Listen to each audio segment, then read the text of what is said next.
بسم اللہ الرحمن الرحیم۔ کتاب کا نام سیرت کا پیغام، سید ابو الاعلیٰ مودودی رحمہ اللہ۔ رسول اللہ صلی اللہ علیہ وسلم کی سیرت کے پیغام پر اگر منطقی ترتیب کے ساتھ کلام کیا جائے تو سب سے پہلے ہمارے سامنے یہ سوال آتا ہے کہ ایک نبی کی سیرت ہی کا پیغام کیوں، کسی اور کا پیغام کیوں نہیں؟ اس سوال پر آغاز ہی میں بحث کرنا اس لیے ضروری ہے کہ ہمارا ذہن اس بات پر پوری طرح مطمئن ہو جائے کہ در حقیقت ہم قدیم اور جدید زمانوں کے کسی رہنما کی سیرت میں نہیں بلکہ محمد صلی اللہ علیہ وسلم کی زندگی میں ہی ہم کو وہ صحیح اور مکمل ہدایت مل سکتی ہے جس کی ہم سے واقع محتاج ہیں۔ رسول اللہ صلی اللہ علیہ وسلم تمام انبیاء اور پیشویان مذاہب میں اس لحاظ سے یکتا ہیں کہ آپ صلی اللہ علیہ وسلم کی لائی ہوئی کتاب کی طرح آپ صلی اللہ علیہ وسلم کی سیرت بھی محفوظ ہے جس سے ہم زندگی کے ہر شعبے میں رہنمائی حاصل کر سکتے ہیں۔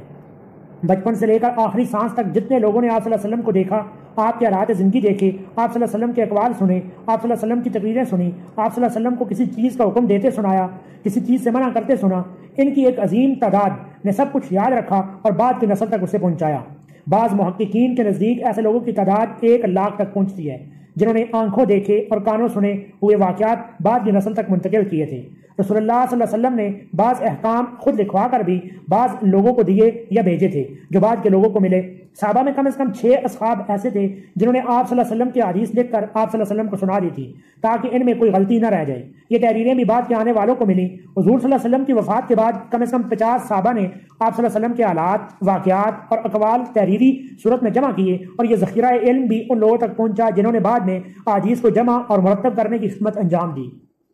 پھر جن صحابہ رضی اللہ عنہم اجمعین نے سیرت کی معلومات زبانی روایت کی، ان کی تعداد جیسا کہ ابھی میں عرض کر چکا ہوں بعض محققین کے نزدیک 1 لاکھ تک پہنچتی ہے۔ اور یہ کوئی عجیب بات نہیں ہے کہ کیونکہ آخری حج جو رسول اللہ صلی اللہ علیہ وسلم نے ادا فرمایا جسے حجۃ الوداع بھی کہا جاتا ہے، اس میں 1,40,000 آدمی موجود تھے۔ اتنے آدمیوں نے آپ صلی اللہ علیہ وسلم کو حج کرتے ہوئے دیکھا، آپ صلی اللہ علیہ وسلم سے حج کا طریقہ سیکھا، وہ تقریریں سنی جو اس حج کے موقع پر آپ صلی اللہ علیہ وسلم نے کی تھی۔ کیسے ممکن ہے کہ اتنے لوگ جب ایسے اہم موقع پر آپ صلی اللہ علیہ وسلم کے ساتھ حج میں شریک ہونے کے بعد اپنے اپنے علاقوں میں واپس پہنچے ہوں گے تو وہاں ان کے عزیزوں، دوستوں اور ہم وطنوں نے ان سے سفر کے حالات نہ پوچھے ہوں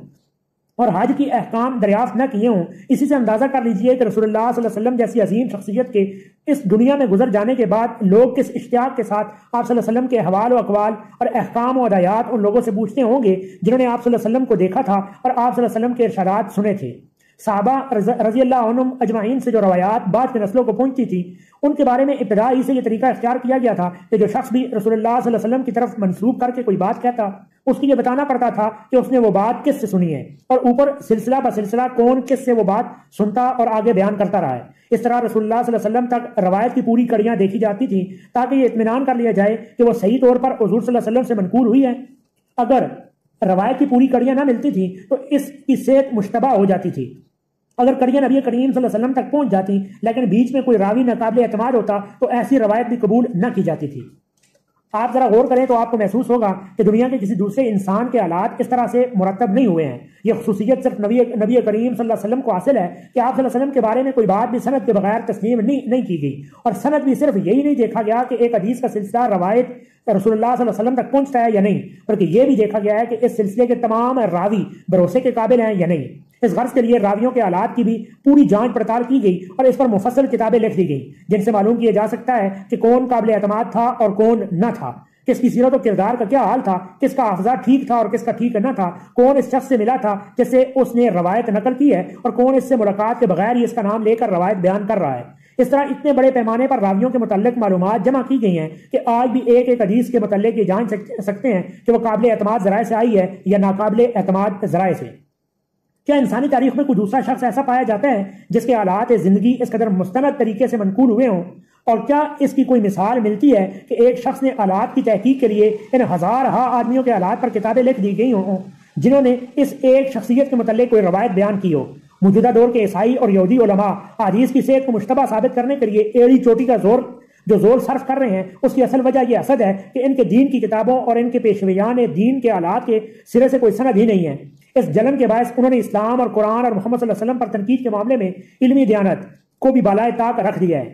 حضور صلی اللہ علیہ وسلم کی زندگی کا ہر پہلو معروف و معلوم ہے، سیرت رسول صلی اللہ علیہ وسلم کی صرف یہی ایک خصوصیت نہیں ہے کہ وہ ہمیں نہایت مستند ذرائع سے پہنچی ہے، بلکہ اس کی یہ بھی امتیازی خصوصیت ہے کہ اس میں آپ صلی اللہ علیہ وسلم کی زندگی کے ہر پہلو کی اتنی تفصیلات ملتی ہیں جو تاریخ کے کسی دوسرے شخص کی زندگی کے بارے میں نہیں ملتی۔ آپ صلی اللہ علیہ وسلم کا خاندان کیسا تھا، آپ صلی اللہ علیہ وسلم کی نبوت سے پہلے کی زندگی کیسی تھی، آپ صلی اللہ علیہ وسلم کو نبوت کس طرح ملی، آپ صلی اللہ علیہ وسلم پر وحی کیسے نازل ہوئی تھی، آپ صلی اللہ علیہ وسلم نے اسلام کی دعوت کس طریقے سے پھیلائی، مخالفتوں اور مزاحمتوں کا مقابلہ کس طرح کیا،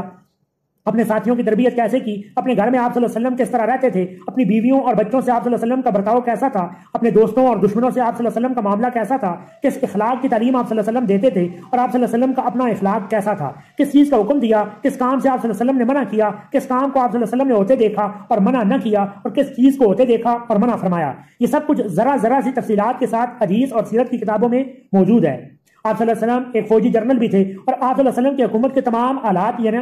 ہمیں ملتے ہیں۔ آپ صلی اللہ علیہ وسلم ایک جج بھی تھے اور آپ صلی اللہ علیہ وسلم کے سامنے پیش ہونے والے مقدمات کی پوری رودادیں ہمیں ملتی ہیں، اور یہ بھی معلوم ہوتا ہے کہ کس مقدمے میں آپ صلی اللہ علیہ وسلم نے کیا فیصلہ فرمایا۔ آپ صلی اللہ علیہ وسلم بازاروں میں بھی نکلتے تھے اور دیکھتے تھے کہ لوگ خرید و فروخت کے معاملات کس طرح کرتے ہیں، جس کام کو غلط ہوتے ہوئے دیکھتے اس سے منع فرماتے تھے، اور جو کام صحیح ہوتے دیکھتے تھے اس کی توثیق فرماتے تھے۔ غرض زندگی کا کوئی شعبہ ایسا نہیں ہے جس کے متعلق آپ صلی اللہ علیہ وسلم نے تفصیلی ہدایات نہ دی ہوں۔ یہی وجہ ہے کہ ہم کسی بے جا تعصب کے بغیر پورے علم و یقین کے ساتھ یہ کہتے ہیں کہ تمام انبیاء علیہ السلام اور پیشویان مذاہب میں سے صرف ایک محمد رسول اللہ صلی اللہ علیہ وسلم ہی وہ ہستی ہیں جن کی طرف نوع انسانی ہدایت و رہنمائی کے لیے رجوع کر سکتی ہے، کیونکہ آپ صلی اللہ علیہ وسلم کی پیش کی ہوئی کتاب اپنے اصل الفاظ میں محفوظ ہے، اور آپ صلی اللہ علیہ وسلم کی سیرت ان تمام ضروری تفصیلات کے ساتھ جو ہدایت کے لیے درکار ہیں نہایت مستند و معتبر ذرائع سے ہم تک پہنچی ہے۔ اب ہمیں یہ دیکھنا ہے کہ آپ صلی اللہ علیہ وسلم کی سیرت پاک ہمیں کیا پیغام اور کیا ہدایت دیتی ہے۔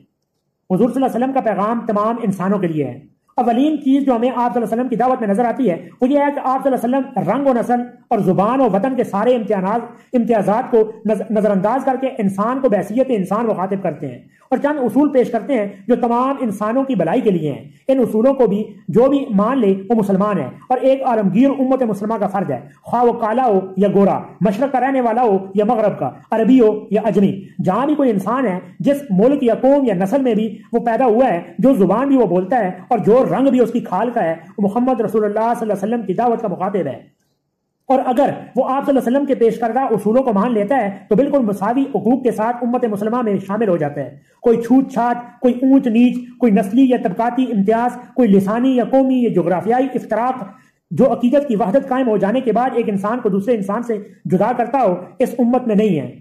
رنگ و نسل کے تعصبات کا بہترین علاج، آپ غور کریں تو محسوس کریں گے کہ یہ ایک بہت بڑی نعمت ہے جو محمد عربی صلی اللہ علیہ وسلم کی بدولت انسانیت کو میسر آتی ہے۔ انسان کو سب سے بڑھ کر جس چیز نے تباہ کیا وہ یہی امتیازات ہیں جو انسان اور انسان کے درمیان قائم کیے گئے ہیں۔ کہیں اس کو نجس قرار دیا گیا اور اچھوت بنا کر رکھ دیا گیا، اس کے وہ حقوق نہیں ہیں جو برہمن کے حقوق ہیں۔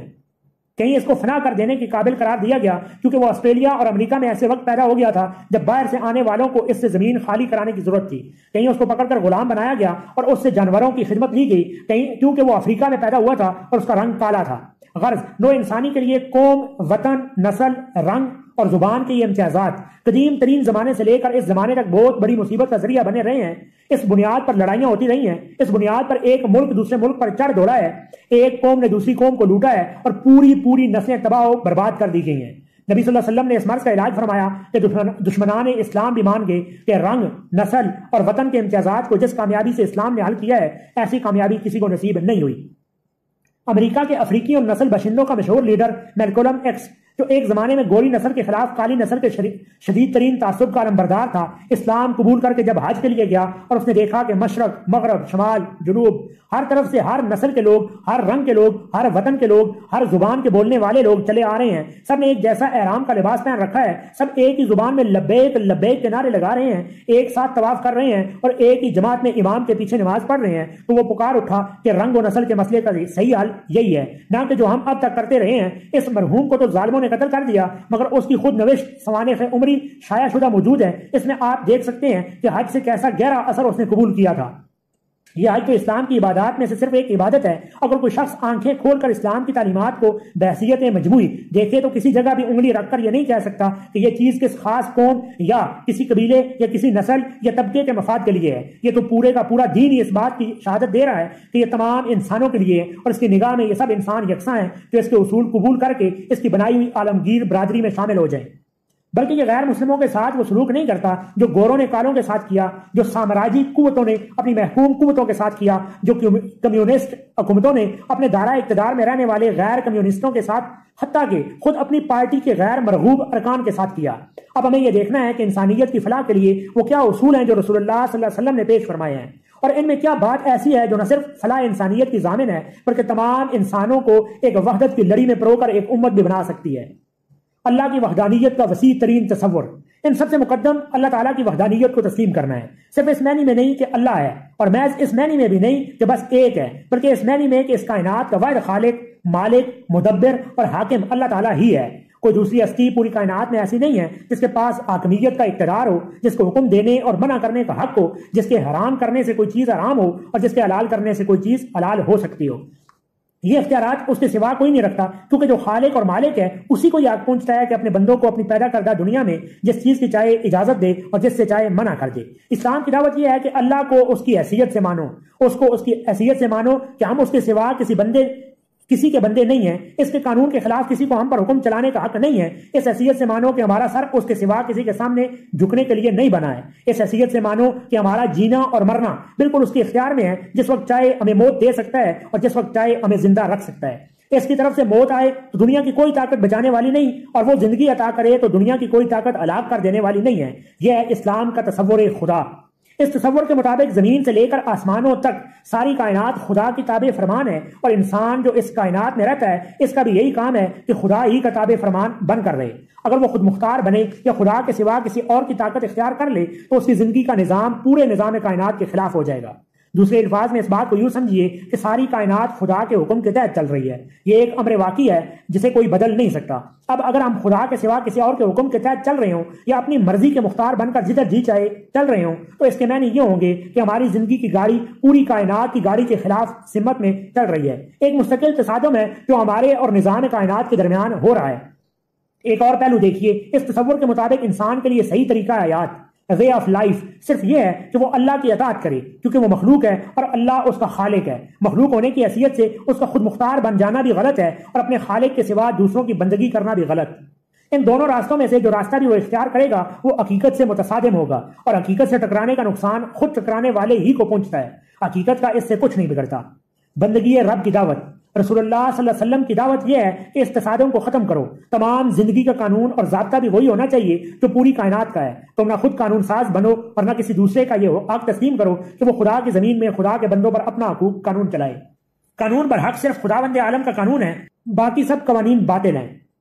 اطاعت رسول اللہ صلی اللہ علیہ وسلم کی دعوت، یہاں پہنچ کر ہمارے سامنے رسول اللہ صلی اللہ علیہ وسلم کی دعوت کا دوسرا نقطہ آتا ہے، اور وہ آپ صلی اللہ علیہ وسلم کا یہ دو ٹوک بیان ہے کہ میں اللہ تعالیٰ کا نبی ہوں اور نوع انسانی کے لیے اس نے اپنا قانون میرے ذریعے سے بھیجا ہے۔ میں خود بھی اس قانون کا پابند ہوں، خود مجھے بھی اس میں تبدیلی کرنے کا اختیار نہیں ہے۔ میں اتباع کرنے پر مامور ہوں، اپنی طرف سے کوئی نئی چیز اختراع کرنے کا مجاز نہیں ہوں۔ یہ قرآن وہ قانون ہے جو مجھ پر خدا کی طرف سے نازل کیا گیا ہے، اور میری سنت وہ قانون ہے جو خدا کے حکم و ارشاد کی بنا پر میں جاری کرتا ہوں۔ اس قانون کے آگے سارے اطاعت جھکا دینے والا سب سے پہلے میں ہوں، انا اول المسلمین۔ اس کے بعد تمام انسانوں کو دعوت دیتا ہوں کہ ہر دوسرے قانون کی پیروی چھوڑ کر اس قانون کی پیروی کریں۔ اللہ کے بعد اطاعت کا مستحق اللہ کا رسول صلی اللہ علیہ وسلم ہے۔ کسی کو یہ شبہ لاحق نہ ہو کہ رسول اللہ صلی اللہ علیہ وسلم خود اپنی سنت کی پیروی اور اطاعت و پیروی کیسے کر سکتے تھے جبکہ وہ آپ صلی اللہ علیہ وسلم کا اپنا ہی قول یا فعل ہوتا تھا۔ اس معاملے کی اصل حقیقت یہ ہے کہ قرآن جس طرح خدا کی طرف سے تھا، اس طرح رسول ہونے کی حیثیت سے جو حکم آپ صلی اللہ علیہ وسلم دیتے یا جس کام سے آپ صلی اللہ علیہ وسلم منع فرماتے یا جس طریقے کو آپ صلی اللہ علیہ وسلم مقرر کرتے تھے وہ بھی اللہ ہی کی طرف سے ہوتا تھا۔ اس کا نام سنت رسول صلی اللہ علیہ وسلم ہے، اور اس کی پیروی آپ صلی اللہ علیہ وسلم خود بھی اس طرح کرتے تھے جس طرح سب اہل ایمان کے لیے اس کی پیروی لازم تھی۔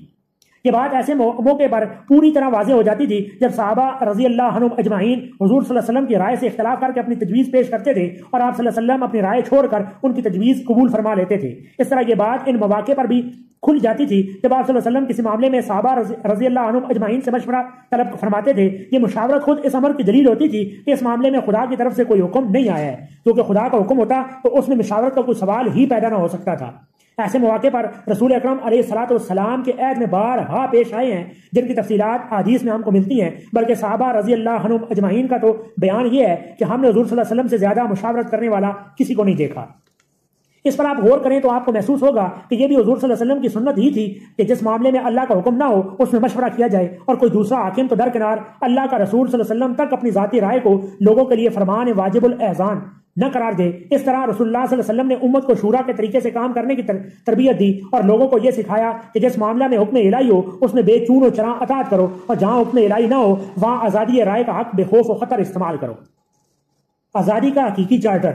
یہ نوع انسانی کے لیے آزادی کا وہ چارٹر ہے جو دین حق کے سوا دنیا میں کسی نے اس کو نہیں دیا۔ اللہ کے بندے صرف ایک اللہ ہی کے بندے ہوں اور کسی کے بندے نہ ہوں، حتیٰ کہ اللہ کے رسول صلی اللہ علیہ وسلم کے بندے بھی نہ ہوں۔ اسے انسان کو ایک خدا کے سوا ہر دوسرے کی بندگی سے آزاد کر دیا اور انسان پر انسان کی خدائی ہمیشہ کے لیے ختم کر دی۔ اس کے ساتھ ایک عظیم ترین نعمت جو اس پیغام نے انسان کو عطا کی وہ ایک ایسے قانون کی بالاتری ہے جسے توڑنے مروڑنے اور رد و بدل کا تختہ مشق بننے کا اختیار کسی بادشاہ یا ڈکٹیٹر یا جمہوری مجلس سے قانون ساز یا اسلام قبول کرنے والی کسی قوم کو حاصل نہیں ہے۔ یہ قانون خیر و شر کی مستقل قدریں،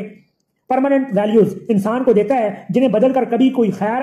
کو شر اور شر کو خیر نہیں بنا سکتا۔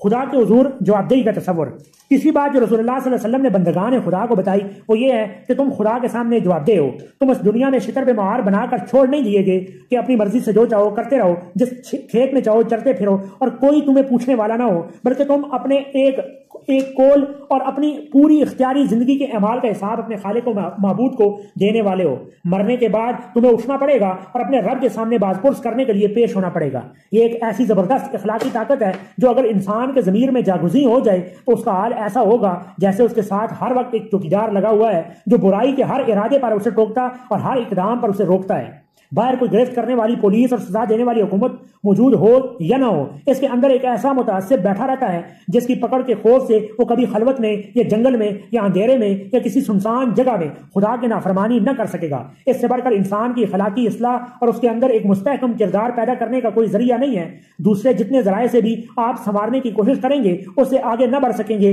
کہ بھلائی دنیا میں فائدہ مند اور برائی نقصان دہ ہے۔ اور یہ کہ ایمانداری ایک اچھی پالیسی ہے، اس کا مطلب یہ ہوا کہ پالیسی کے اعتبار سے اگر برائی اور بے ایمان مفید ہو اور اس سے نقصان کا اندیشہ نہ ہو تو اسے بلا تکلف کر ڈالا جائے۔ اسی نقطہ نظر کا تو یہ نتیجہ ہے کہ جو لوگ اپنی انفرادی زندگی میں اچھا رویہ رکھتے ہیں وہی اپنے قومی کردار میں انتہا درجے کے بے ایمان، دغاباز، لٹیرے اور ظالم و جابر بن جاتے ہیں، بلکہ انفرادی زندگی میں بھی وہی اگر بعض معاملات میں اچھے ہوتے ہیں تو دوسرے بعض معاملات میں برے ہوتے ہیں۔ آپ دیکھیں گے کہ ایک طرف وہ کاروبار میں کھرے اور برتاؤ میں خوش اخلاق ہیں تو دوسری طرف شرابی، زانی، جواری اور سخت بدکار و سیاکار ہیں۔ ان کا مقولہ یہ ہے کہ آدمی کی پبلک زندگی اور چیز ہے اور پرائیویٹ زندگی اور چیز۔ نجی زندگی کے کسی ایپ پر کوئی ٹوکے تو ان کا گڑایا جواب یہ ہوتا ہے کہ اپنے کام سے کام رکھو، مائنڈ یور بزنس۔ اس کے بالکل برعکس آخرت کا عقیدہ جو کہتا ہے کہ برائی ہر حال میں برائی ہے، خواہ دنیا میں وہ مفید ہو یا نقصان دہ۔ جو شخص خدا کے سامنے جوابدہی کا احساس رکھتا ہو اس کی زندگی میں پبلک اور پرائیویٹ کے دو شعبے الگ الگ نہیں ہو سکتے۔ وہ ایمانداری اختیار کرتا ہے تو اس وجہ سے نہیں کہ یہی اچھی پالیسی ہے، بلکہ اس کے عین وجود میں ایمانداری شامل ہوتی ہے، اور وہ سوچ ہی نہیں سکتا کہ اس کا کام کبھی بے ایمانی کرنا بھی ہو سکتا ہے۔ اس کا عقیدہ اسے یہ سکھاتا ہے کہ تم اگر بے ایمانی کرو گے تو جانوروں کی سطح سے بھی نیچے جا پڑو گے، جیسا کہ قرآن مجید میں ارشاد ہوا ہے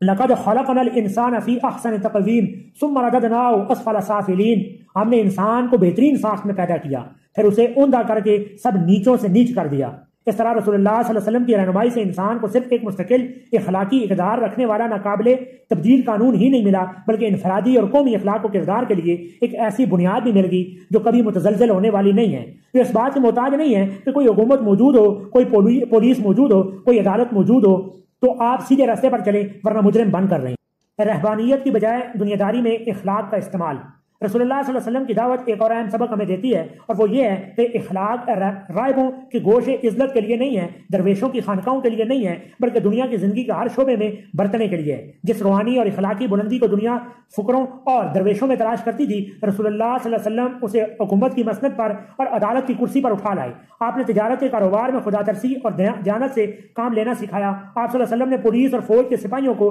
تقویٰ اور پرہیزگاری کا سبق دیا۔ آپ صلی اللہ علیہ وسلم نے انسان کو اس غلط فہمی کو دور کیا کہ خدا کا ولی وہ ہوتا ہے جو تارک دنیا ہو کر بس اللہ اللہ کرتا رہے۔ آپ صلی اللہ علیہ وسلم نے بتایا کہ ولایت اس کا نام نہیں ہے، بلکہ اصل ولایت یہ ہے کہ آدمی ایک حاکم، ایک قاضی، ایک سپہ سالار، ایک تھانے دار، ایک تاجر اور صنعت کار اور دوسری تمام حیثیتوں سے ایک پورا دنیا دار بن کر بھی ہر اس موقع پر اپنا خدا ترس اور دیانتدار ہونا ثابت کرے جہاں اس کے ایمان کو آزمائش سے سابقہ پیش آئے۔ اس طرح آپ صلی اللہ علیہ وسلم اخلاق اور روحانیت کو رہبانیت کے گوشوں سے نکال کر معیشت و معاشرت، سیاست و عدالت اور صلح و جنگ کے میدانوں میں لے آئے اور یہاں پاکیزہ اخلاق کی حکمرانی قائم کی۔ حضور صلی اللہ علیہ وسلم کی ہدایت و فیض،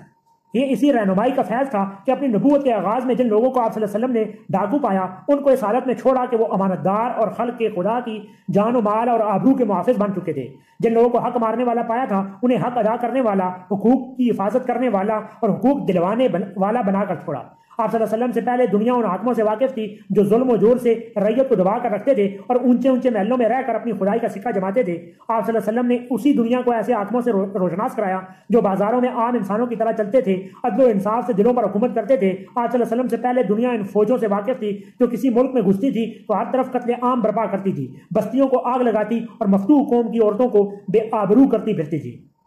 آپ صلی اللہ علیہ وسلم نے اسی دنیا کو ایسی فوجوں سے متعارف کروایا جو کسی شہر میں فاتحانہ داخل ہوتے ہوئے تو دشمن کی فوج کے سوال کسی پر دست درازی نہ کرتی تھی اور فتح کیے ہوئے شہر سے وصول کیے ہوئے ٹیکس تک انہیں واپس کر دیتی تھی۔ انسانی تاریخ ملکوں اور شہروں کے فتح کے قصوں سے بھری پڑی ہے، مگر فتح مکہ کی کوئی نظیر آپ کو تاریخ میں نہ ملے گی۔ جس شہر کے لوگوں نے 13 برس تک رسول اللہ صلی اللہ علیہ وسلم پر ظلم و ستم ڈھایا تھا، اسی شہر میں آپ صلی اللہ علیہ وسلم نے فاتحانہ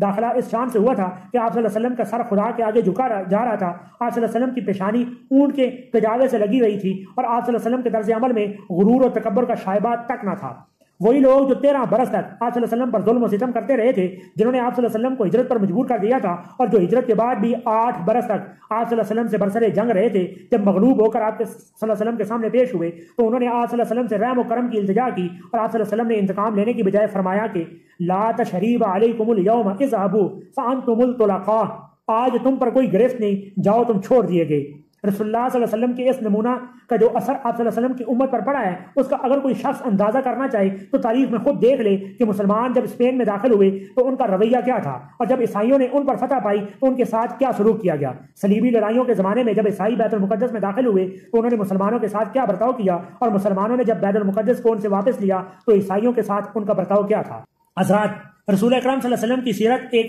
بحر خار ہے جس کا احاطہ کرنا کسی بڑی کتاب میں بھی ممکن نہیں ہے، کجا کے ایک تقریر میں کیا جا سکے۔ تاہم میں نے زیادہ سے زیادہ ممکن اختصار کے ساتھ اس کی چند نمایاں پہلوؤں پر روشنی ڈالی ہے۔ خوش قسمت ہیں وہ لوگ جو اس واحد ذریعہ ہدایت سے رہنمائی حاصل کرتے ہیں۔ وآخر دعوانا ان الحمد للہ رب العالمین۔